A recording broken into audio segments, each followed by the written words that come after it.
Good morning students. நம்ம இப்போ பார்க்க போற கிளாஸ் வந்து 8051 மைக்ரோ கண்ட்ரோலரை பத்தின மெமரி ஆர்கனைசேஷன். 8051 மைக்ரோ கண்ட்ரோலரை பத்தின மெமரி செட்டப்பை பத்தி தான் இப்போ நம்ம படிக்க போறோம். சரியா? ஏற்கனவே நம்ம பார்த்த கிளாஸ்ல முதல்ல நம்ம மைக்ரோ கண்ட்ரோலரை பத்தின இன்ட்ரோடக்ஷன் கொடுத்தேன். அதுக்கு அடுத்து நம்ம மைக்ரோ கண்ட்ரோலரோட ஆர்க்கிடெக்சர் எப்படி இருக்கும் அப்படிங்கறத பார்த்தோம்.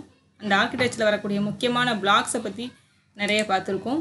தென் அந்த பிளாக்ஸோட எக்ஸ்பிளனேஷன் எல்லாமே உங்களுக்கு டீட்டெயிலாக கொடுத்துருக்கேன்.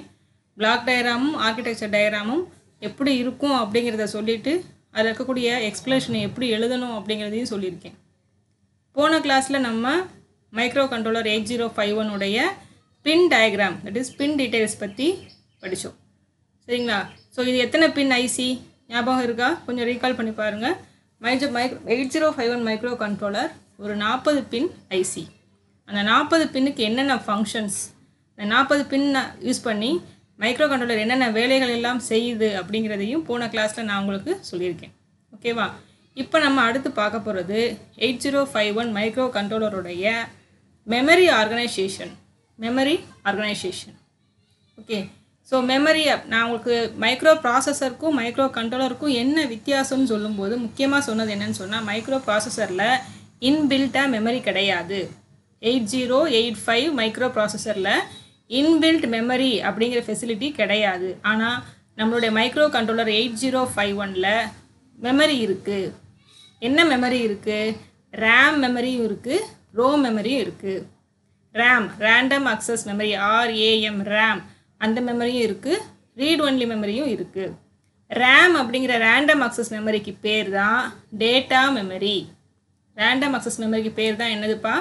Data memory. நல்லா ஞாபகம் வச்சுக்கோ. தென் ரீட் ஒன்லி மெமரின்னு சொல்கிறோம் பார்த்தீங்களா, ரோம், அதுக்கு பேர் ப்ரோக்ராம் மெமரி. அதுக்கு பேர் என்னதுப்பா? Program memory. அப்போது நல்லா ஞாபகம் வச்சுக்கோங்க, மனசில் பதிச்சுக்கோங்க. நமக்கு இங்கே 2 விதமான மெமரி மெயினாக யூஸ் பண்ணுறாங்க. ஒன்று டேட்டா மெமரி, இன்னொன்று ப்ரோக்ராம் மெமரி. ஓகேவா? இந்த டேட்டா மெமரியிலையும் 2 டைப்ஸ் இருக்குது. ஒன்று இன்டர்னல் டேட்டா மெமரி, இன்னொன்று external data memory. Internal data memory, இன்னொன்று எக்ஸ்டர்னல் டேட்டா மெமரி. இன்டர்னலாகவும் அவைலபிளாக இருக்குது. எக்ஸ்டர்னலாக நமக்கு தேவைப்பட்டால் நம்மளும் என்ன பண்ணிக்கலாம்? இணைச்சி பயன்படுத்திக்கலாம். வெளிப்புறமாக இணைத்து பயன்படுத்தி கொள்ளலாம் நம்மளுடைய அப்ளிகேஷனுக்கு தகுந்த வகையில். அதே மாதிரி ப்ரோக்ராம் மெமரிலையும் இன்டர்னலும் இருக்குது, எக்ஸ்டர்னலும் இருக்குது.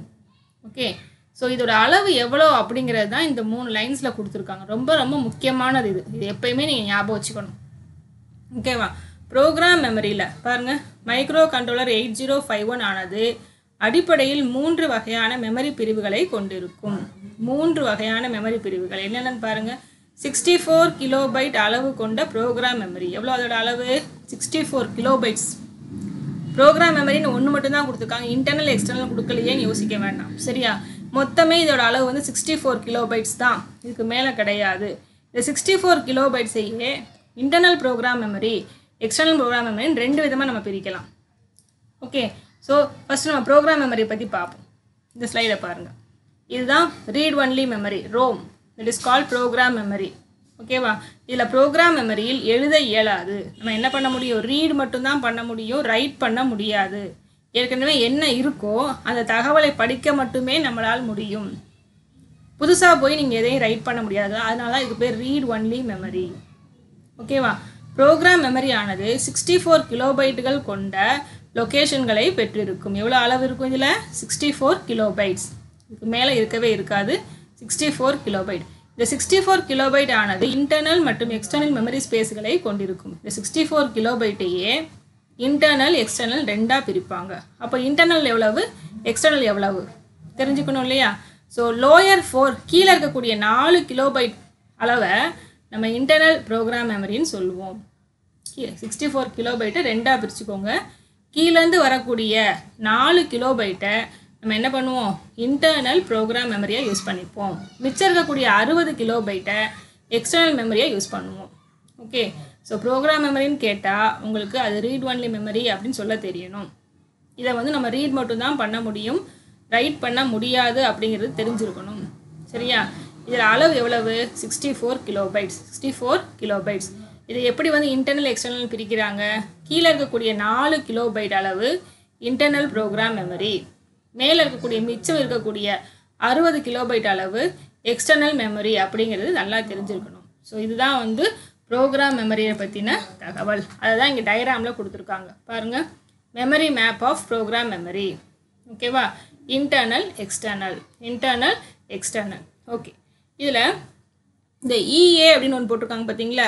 இஏனா என்னென்னா, நேற்று நம்ம பின் டயக்ராமில் பார்த்தோம்ல, எக்ஸ்டர்னல் அக்சஸ் ஒரு பின் இருந்துச்சு. ஏஎல்இ அப்படிங்கிற பின்னுக்கு பக்கத்தில் இஏ அப்படிங்கிற ஒரு பின் இருந்துச்சு. நான் சொன்னேன் உங்களுக்கு இஏனா எக்ஸ்டர்னல் அக்சஸ் அப்படின்னு. இந்த இஏ அப்படிங்கிற பின்னை யூஸ் பண்ணி தான் நம்ம இன்டர்னல் மெமரி யூஸ் பண்ண போகிறோமா இல்லை எக்ஸ்டர்னல் மெமரி யூஸ் பண்ண போகிறோமா அப்படிங்கிறது டிசைட் ஆகும். ஓகே, இஏ பார் பாருங்கள், இஏ போட்டு மேலே காம்ப்ளிமெண்ட்கான சிம்பிளை போட்டிருக்காங்க. இந்த பின்னை வந்து நம்ம கிரவுண்டு கூட கனெக்ட் பண்ணியிருந்தா, தட் இஸ் லோ ஆக்கியிருந்தா, ஈக்குவல் டு 0 அப்படின்னா என்னென்னா, இந்த பின்னை வந்து நம்ம கிரவுண்ட் பண்ணி இருந்தோம் அப்படின்னா நம்ம எக்ஸ்டர்னல் மெமரியை யூஸ் பண்ண முடியும். எல்லாம் ஞாபகம் வச்சுக்கோ. இந்த பின்னை வந்து நம்ம கிரவுண்ட் கூட கனெக்ட் பண்ணியிருந்தா உன்னால் எக்ஸ்டர்னல் மெமரியை அக்சஸ் பண்ண முடியும். இல்லை இந்த பின்னை வந்து நீ ஹை சப்ளை கூட இணைச்சிருந்தா ஈக்குவல் டு 1, இந்த பின்னை நீ ஹை சப்ளை கூட இணைச்சிருந்தா உன்னால் இன்டர்னல் மெமரியை மட்டும்தான் யூஸ் பண்ண முடியும். You can not access the external memory. ஓகேவா? ஸோ இன்டர்னல் மெமரி தனியாக இருக்குது, எக்ஸ்டர்னல் மெமரி தனியாக இருக்குது. ஞாபகம் வச்சுக்கோங்க. இதுதான் வந்து ப்ரோக்ராம் மெமரியோடைய மெமரி மேப். ஓகே, இப்போது அடுத்து நம்ம பார்க்க போகிறது டேட்டா மெமரி. ஓகேவா? இப்போ நான் ஃபஸ்ட்டு சொன்ன மாதிரி ப்ரோக்ராம் மெமரி 64 கிலோபைட் கொண்ட ப்ரோக்ராம் மெமரி முடிஞ்சிருச்சு. இப்போ அடுத்து பார்க்க போகிறது external data memory, internal data memory. Data memory 2 types இருக்குது, இன்டர்னல், எக்ஸ்டர்னல். இன்டர்னல் டேட்டா மெமரியோட அளவு எவ்வளவு? 256 பைட்ஸ். 256 பைட்ஸ். நல்லா பாருங்கள், கிலோபைட்ஸ் கிடையாது, 256 பைட்ஸ் தான். ஓகேவா? அதே மாதிரி எக்ஸ்டர்னல் மெமரியோட அளவு எவ்வளவு? 64 கிலோபைட்ஸ். 64 கிலோபைட்ஸ். ஓகேவா? ஸோ இதை வந்து எப்படி வந்து ஆர்கனைஸ் பண்ணியிருக்காங்க, இதோட செட்டப் எப்படி இருக்குங்கிறத ஒவ்வொன்றா நம்ம பார்க்கலாம். ஃபஸ்ட்டு ப்ரோக்ராம் மெமரி பார்த்து முடிச்சிட்டோம். இப்போ அடுத்து பார்க்க போகிறது டேட்டா மெமரி. ஓகே, பாருங்கள், டேட்டா மெமரியின் அட்ரஸ் ஆனது இன்டர்னல் மற்றும் எக்ஸ்டர்னல் மெமரி ஸ்பேஸ்களை கொண்டிருக்கும். இன்டர்னலாகவும் இருக்கும், எக்ஸ்டர்னலாகவும் மெமரி ஸ்பேஸை கொண்டிருக்கும்னு சொல்கிறாங்க. ஸோ எவ்வளவு? First internal data memory map. முதல்ல என்னதுப்பா? Internal data memory map. Internal எவ்வளோ நம்ம பார்த்தோம்? இங்கே 256 பைட்ஸ். எவ்வளோ பார்த்தோம்? இங்கே பாருங்கள், 256 பைட்ஸ் இங்கே கொடுத்துருக்காங்க பாருங்கள். 256 பைட்ஸ் அளவு கொண்ட இன்டர்னல் டேட்டா மெமரி. இந்த 256 பைட்ஸை எப்படி பிரிச்சிருக்காங்க பாருங்கள். இதான் இன்டர்னல் டேட்டா மெமரி. 256 பைட்டை கீழே 128 மேலே 128 பிரிச்சிருக்காங்க. 256 பைட்டை கீழே 128 பைட்டு மேலே 128 பைட்டாக பிரிச்சிருக்காங்க. கீழே இருக்கக்கூடிய 128 பைட்டுக்கு பேர் internal data RAM area. Internal data RAM. ஓகேவா? மேலே இருக்கக்கூடிய 128 பைட்டுக்கு பேர் special function register area. Special function registers நம்ம என்னென்னலாம் படிச்சிருக்கோம் இங்கே? A register, B register, program counter, data point நிறைய படிச்சிருக்கோம் இல்லையா? அதெல்லாம் இருக்கக்கூடிய ஏரியா வந்து இதுதான். நம்ம படித்த ரிஜிஸ்டர்ஸ், ஆர்கிடெக்சரில் படித்த ரிஜிஸ்டர்ஸ் எல்லாம் இந்த இடத்துல தான் இருக்கும். ஓகேவா? இந்த கீழே இருக்கக்கூடிய 128 பைட்டு தான் இன்டர்னல் டேட்டா ரேம் ஏரியா. இது வந்து ஒரு 128 பைட். இதோட அட்ரஸ் ரேஞ்ச் 00H. ஹெச்னா ஹெக்ஸாவா? இதில் குறிக்கக்கூடிய எல்லா அட்ரஸுமே ஹெக்ஸாவில் தான் குறிப்பாங்க. நம்ம டிஜிட்டல் எலக்ட்ரானிக்ஸில் நம்ம நம்பர் சிஸ்டம் படிச்சிருக்கோம், ஹெக்ஸா நம்பர் சிஸ்டம் படிச்சிருக்கோம் இல்லையா? அதை யூஸ் பண்ணி தான் இங்கே அட்ரஸ் பண்ணுவாங்க. 00லேருந்து 7FH வரைக்கும் இதோட அட்ரஸ். மேலே இருக்கக்கூடிய 128 பைட்டுக்கு 80Hலேருந்து FFH வரைக்கும் இதோட அட்ரஸ். ஆக மொத்தம் 256 பைட். இதை ரெண்டாக பிரிச்சுட்டாங்க. கீழே இருக்கக்கூடியது இன்டர்னல் டேட்டா ரேம் ஏரியா, மேலே இருக்கக்கூடிய ஏரியாவுக்கு பேர் ஸ்பெஷல் ஃபங்க்ஷன் ரிஜிஸ்டர் ஏரியா. இதுதான் ரொம்ப முக்கியம். இன்டர்னல் டேட்டா மெமரி மேப் தான் ரொம்ப ரொம்ப முக்கியம். இதெல்லாம் ஞாபகம் வச்சுக்கோங்க. 256 பைட்டை எப்படி பிரிச்சிருக்காங்க அப்படிங்கிறது ஞாபகம் வச்சுக்கோ. அடுத்து பாருங்கள், கொடுத்துருக்காங்களா? இன்டர்னல் டேட்டா மெமரியானது தனித்தனியாக உள்ள 2 பகுதிகளை கொண்டிருக்கும். இப்போ நம்ம பார்த்தோம் இல்லையா? 2 பகுதிகள். என்னென்ன பகுதிகள்? 128 பைட்டுகளை கொண்ட லோயர் இன்டர்னல் ரேம் பகுதி. அடுத்தது 128 பைட்டுகளை கொண்ட அப்பர் ஸ்பெஷல் ஃபங்க்ஷன் ரிஜிஸ்டர் பகுதி. இது இருக்குல்ல, அப்பர் ஸ்பெஷல் ஃபங்க்ஷன் ரிஜிஸ்டர் பகுதி. ஸோ 2 பகுதிகளை கொண்டதுக்கு பேர் தான் இன்டர்னல் டேட்டா மெமரி. இன்னும் இதை நம்ம விரிவாக பார்க்க போகிறோம். சரியா? இப்போது இந்த 128 பைட் கீழே மேலே வந்து 128 பைட் பாருங்கள், 0லேருந்து 127, 128 ஆகிடுச்சு அப்படின்னா அடுத்து 128லேருந்து 255 வரைக்கும் ஆக மொத்தம் 256. ஆக மொத்தம் என்னதுப்பா? 256. நல்லா பாரு இந்த இடத்துல. ஓகே, மேலே இருக்கக்கூடிய 128 பைட்டுக்கு பேர் என்னது? Special function register area. So அது இங்கே மேலே அப்படியே கொடுத்துட்டாங்க. கீழே இருக்கக்கூடிய இன்டர்னல் டேட்டா ரேம் ஏரியா தான் நமக்கு ரொம்ப ரொம்ப முக்கியமானது. ஓகே, ஸோ இதை எப்படி வந்து இந்த 128 பைட்டை எப்படி பிரிச்சுருக்காங்கன்னு பாருங்கள். முதல்ல கீழே 0லேருந்து 32 வரைக்கும், சாரி 0லேருந்து 31 வரைக்கும் மொத்தம் 32 பைட்ஸு. கீழே மொத்தம் 128 பைட் இருக்குது. அதில் முதல்ல 32 பைட்ஸு 0லேருந்து 31 வந்தால் நமக்கு 32 பைட் வந்துடும் இல்லையா? அதை என்ன பண்ணியிருக்காங்கன்னா 8 பைட்டாக பிரித்து ஒவ்வொரு பேங்க்குன்னு போட்டிருக்காங்க. 4 பேங்காக பிரிச்சுருக்காங்க. பேங்க் 0, பேங்க் 1, பேங்க் 2, பேங்க் 3ன்னு 4 பேங்காக பிரிச்சுருக்காங்க. ஒவ்வொரு பேங்க்லேயும் 8 பைட். முதல்ல 0 to 7, அடுத்து 8 to 15, அடுத்து 16 to 23, அடுத்து 24 to 31. மொத்தம் 32 பைட்டை 4 பேங்காக பிரிச்சுருக்காங்க. அந்த பேங்க்கு பேர் என்னது? Bank 0, bank 1, bank 2, bank 3. Bank register area. இதுக்கு பேர் என்னதுப்பா? Bank register area. இந்த பேங்க்கையும் டேட்டாஸை ஸ்டோர் பண்ண தான் யூஸ் பண்ணுறாங்க. ஓகேவா? இந்த 4 பேங்காக பிரிச்சுருக்காங்க. மிச்சம் அடுத்தது 32லேருந்து 47 வரைக்கும், 32லேருந்து 47 வரைக்கும் இருக்கக்கூடிய அடுத்த 16 பைட்டுக்கு பேர் அட்ரஸபிள் பிட்ஸ். எல்லாம் கவனி, 16 பைட்டு நான் சொல்கிறது. சரியா? ஒரு பைட்டுக்கு எத்தனை பிட்டு? 8 பிட்டு. ஒரு பைட்டுக்கு எத்தனை பிட்டுப்பா? 8 பிட்டு. அப்போ 16 × 8 எவ்வளவு? 128 பிட்டு. 128 பிட்டு. அதுதான் இந்த இடத்துல கொடுத்துருக்காங்க, அட்ரஸபிள் பிட்ஸ் இன் ரேம். இது என்னது? 128 பிட்டு இந்த இடத்துல இருக்கும், இல்லைன்னா 16 பைட் இருக்குன்னு நம்ம சொல்லலாம். சரியா? இங்கே 32, இங்கே மொத்தம் 16, ஆக மொத்தம் 48 போயிடுச்சு. ஆக மொத்தம் எவ்வளவு? 48 போயிடுச்சு. மிச்சம் இருக்கக்கூடிய 80 பைட் இந்த இடம். இட் இஸ் 48லேருந்து 127 வரைக்கும் இருக்கக்கூடிய இந்த இடம் 80 பைட்டு. இதுதான் பிட் அண்ட் பைட் அட்ரஸபிள் ஏரியான்னு சொல்லுவாங்க. இந்த இடத்துக்கு பேர் பிட்டாகவும் அட்ரஸ் பண்ணிக்கலாம், பைட்டாகவும் அட்ரஸ் பண்ணிக்கலாம். ஓகே, ஸோ இந்த 128 பைட் அப்படிங்கிற இந்த பகுதி மிக மிக முக்கியமானது. திரும்பியும் சொல்கிறேன், கீழே இருக்கக்கூடிய முதல் 32 பைட்டை வந்து 4 பேங்காக பிரிச்சுருக்காங்க. ஒவ்வொரு பேங்க்குக்கும் 8 பைட். ஒவ்வொரு பேங்க் என்னதுப்பா? 8 பைட். மிச்சம் இருக்கக்கூடிய இந்த 4 பேங்க் 32 பைட் போக அடுத்த 16 பைட் வந்து அட்ரஸபிள் பிட்ஸ்ன்னு சொல்லுவாங்க. 16 பைட்டு. ஒரு பைட்டுக்கு 8 பிட்டு. 16 × 8 128 பிட்டு. 128 பிட்டு.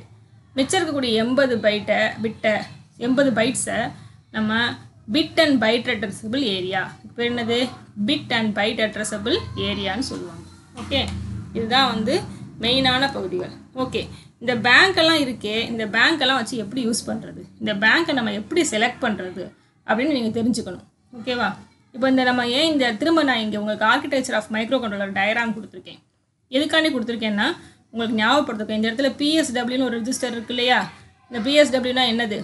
Program status word register. நம்ம ஏற்கனவே பார்த்துருக்கோம். Program status word register. இது என்ன பண்ணுன்னு சொல்லியிருக்கேன்?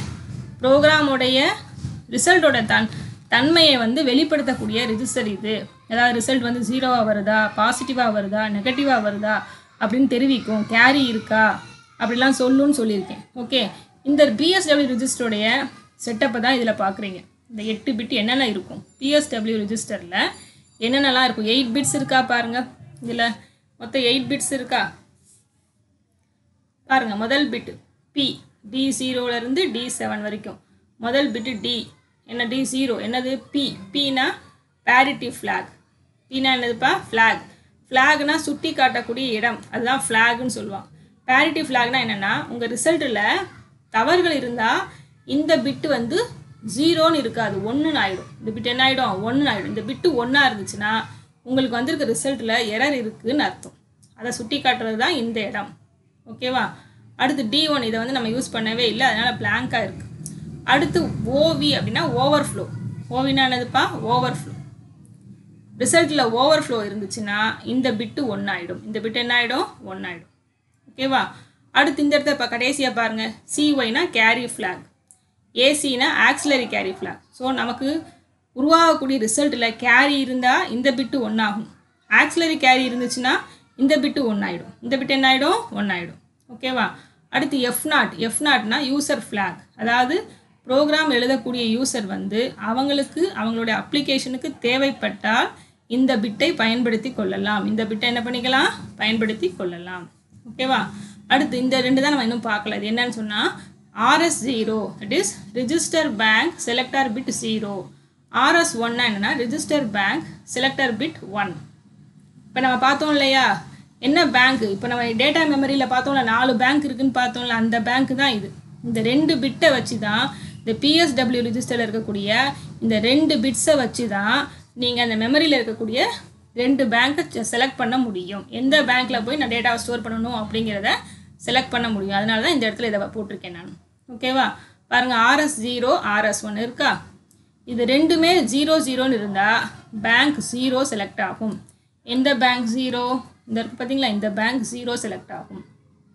ஓகே, இந்த 2 பிட்டும் 0 1ன்னு இருந்தால் பேங்க் 1 செலக்ட் ஆகும்.